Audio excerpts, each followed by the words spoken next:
Welcome, men and women. Well, we are looking at a construction element which is this double partition of the facade of a residential building. De la fachada de un edificio residencial.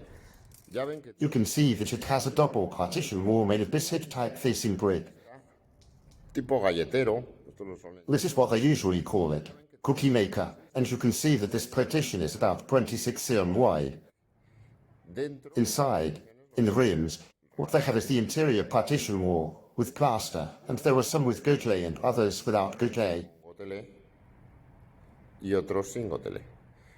Well, the thing about this is that, as you see here, there is no air chamber or any kind of insulation between the two partitions. Aire o de algún tipo de aislante entre los dos tabiques.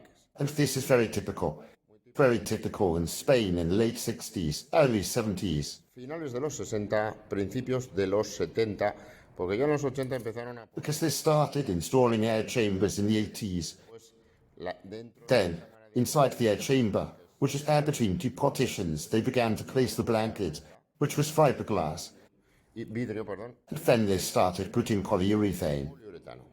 Well, this is inefficient from a thermodynamic point of view. Because the entire building envelope will lose heat. So you're going to have to spend more on heating. But this is relatively simple, because there are some plasterboard panels that can be placed inside the house and line the interior and have a chamber inside the house. Y tener una cámara dentro de la vivienda. It could also be placed outside the facade. Pero claro. But, of course, this would have to be approved by the community. And watch out, because remember that famous fire in Valencia.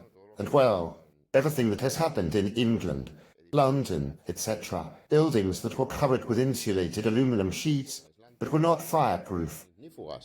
And that's like a match. I mean, there were problems with fires, deaths, etc. This is a very delicate issue if exterior insulation is installed using aluminium sheets. It has to be very tested and have passed all the fireproof tests. But it's always a question of costs. So, well, this is very typical. This double partition construction element from the 70s, practically. In Spain we see it, and we will see it in many residential buildings. Muchos edificios residenciales. Well, until the next videos, God willing. Best regards, Orlando.